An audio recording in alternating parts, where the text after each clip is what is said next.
নমস্কার বন্ধুরা, আজকেও চলে এলাম নতুন আরেকটা ভিডিও নিয়ে। আর আমার এই নতুন ভিডিওতে তোমাদের অনেক অনেক স্বাগত জানাই।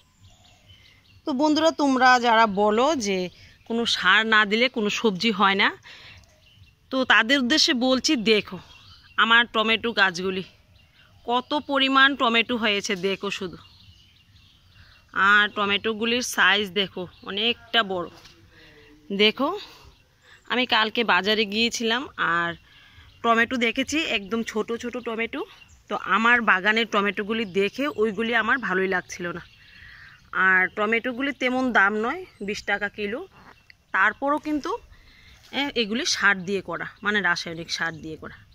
আর আমার বাগানের টমেটোগুলি দেখো, একদম অর্গানিক আর অনেকটা বড়।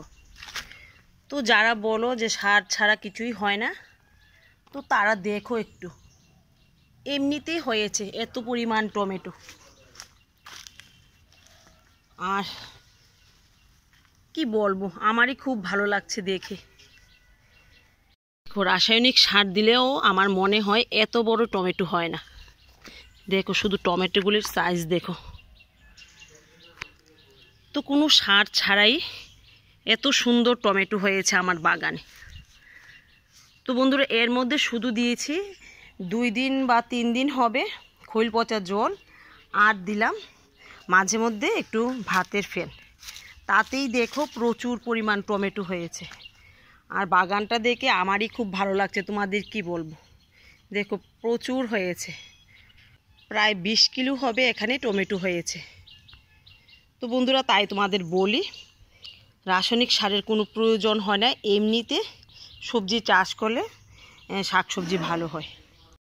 আর বন্ধুরা, তোমরা এইভাবে ট্রাই করে দেখতে পারো, ভালোই কিন্তু শাকসবজি হবে। আর আমি ছাদ বাগানের গাছগুলি বেশি কেয়ার করেছিলাম, এই গাছগুলি একদম কেয়ার করিনি, তারপরও কত ভালো হয়েছে।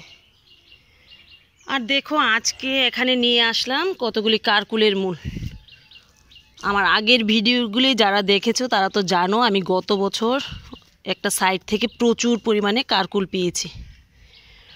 তো সেখান থেকে আজকে কিছু মূল তুলে আনলাম,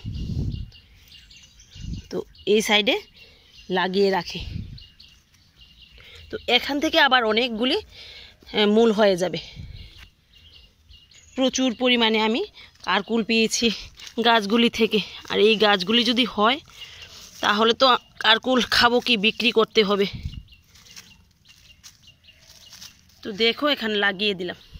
আর এখানকার ডাঁটা শাকগুলি দেখো, মাঝে মাঝে কয়েকটা লাল শাকও হয়েছে, খুবই ভালো হয়েছে। আর এখানেও দেখো, গত বছর একটা কারকুল গাছ ছিল, সেটাও অঙ্কুর দিয়েছে। আর এখানে তো ঢেঁড়সের বীজ দিয়েছিলাম, সবগুলি হয়নি, কয়েকটা হয়েছে, আর বাকিগুলি জানি না হবে কি না, আবার বীজ এনে লাগিয়ে দেব। আর এর মধ্যে দিয়ে দিলাম লাল শাক, ডাঁটা শাক যতটুকুই হয়। আর বন্ধুরা, এই জায়গাটা দেখো, ডাঁটা গাছগুলির গোড়াটা একটু ভালোভাবেই পরিষ্কার করে দিলাম। দেখো কতটা ফাঁকা রেখেছি, তাতে ডাঁটাটা একটু মোটা হবে। আর গোড়াটা একদম পরিষ্কার করে দিলাম। আর এর থেকেও অনেকটা আমি শাক পেয়ে গেছি। তো চলো আর কি পাই বাগান থেকে দেখি। দেখো বন্ধুরা, মাত্র কয়েকদিন হয়েছে কচু গাছগুলি লাগিয়েছে, আর কি সুন্দর ডগা ছেড়েছে। দেখো প্রত্যেকটা গাছের ডগা ছেড়েছে। তো একটু যদি বৃষ্টি হতো তাহলে কিন্তু অনেকটা বড় হয়ে যেত। তো কিছু করার নেই, আমরা বৃষ্টি দেবতার দিকে তাকিয়ে আছি কখন আসবে, তো গাছগুলি একটু খাবার পাবে। আর বন্ধুরা, আমরা যতই খাবার দেই, বৃষ্টির জলের চেয়ে কিন্তু ভালো খাবার আর কিছুই হতে পারে না। যাই হোক, বৃষ্টি যখন আসবে তখন আসবে। আজকে এর মধ্যে কিছু দিয়ে দেব, এই যে খোল ভিজিয়ে রাখলাম, একটু খোলের জল দিয়ে দেব। আর এই খোলটা যে ভিজিয়েছি, আমার মনে হয় প্রায় 1 সপ্তাহ হয়ে যাবে। এর আগেও একবার কুমড়ো গাছে দিয়েছি, তো আজকে এখানে দিয়ে দেব। আর এর মধ্যে কিছু লাল শাকের বীজও দিয়ে দিয়েছি, দেখা যাক হয় কিনা। দেখো সব দিকেই দিয়ে দেব।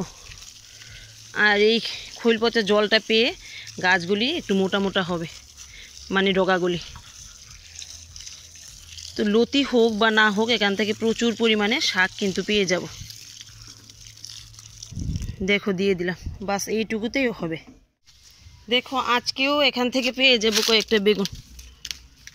আর গাছগুলি তেমন ভালো না হলেও বেগুন কিন্তু দিয়েই যাচ্ছে। দেখো ছোট একটা গাছ থেকে 3টা 4টা বেগুন পেয়ে গেলাম। এই বেগুনগুলি আর বেশি একটা বড় হবে না।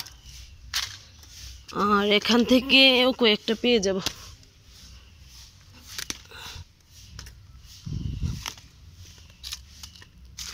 দেখো আর এই গাছটাতে একটা আছে, এটা একটু বড়ই আছে। দেখো মাটিতে একদম লেগে রয়েছে, তাই একটু বেঁকে গেছে। তো দেখো আজকেও কতগুলি বেগুন পেয়ে গেলাম। তো আজকেও এখান থেকে কিছু রসুন পাতা নিয়ে নেব। বন্ধুরা আমি তো তোমাদের প্রায় ভিডিওতে দেখাই যে এখান থেকে আমি প্রচুর পরিমাণ রসুন পাতা পেয়ে যাচ্ছি। আজকে বেশি একটা নেব না, অল্পই নেব। আর বাগানে এখন সবজি নেই বললেই চলে। একটু বৃষ্টি হলে আবার নতুন করে সবজি হবে। আর চলো কয়েকটা টমেটো পেকে আছে, সেগুলি তুলে নেব।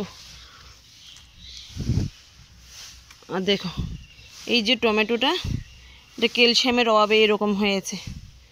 তো বাজার থেকে ওষুধ কিনে আনলে দেওয়া যায়, তো আমি আর কিছুই দেব না, যেহেতু সিজন চলে যাচ্ছে আর গাছগুলিও আর বেশি নেই, অল্প কয়েকটি গাছ রয়ে গেছে। তো আমি আর কিছুই দেব না, যতটুকুই পাই ততটুকুই ভালো। দেখো সবগুলিতে কিন্তু এরকম হয় না, একটা দুইটাতেই এরকম হয়। দেখো আজকেও কয়েকটা টমেটো পেয়ে গেলাম এখান থেকে।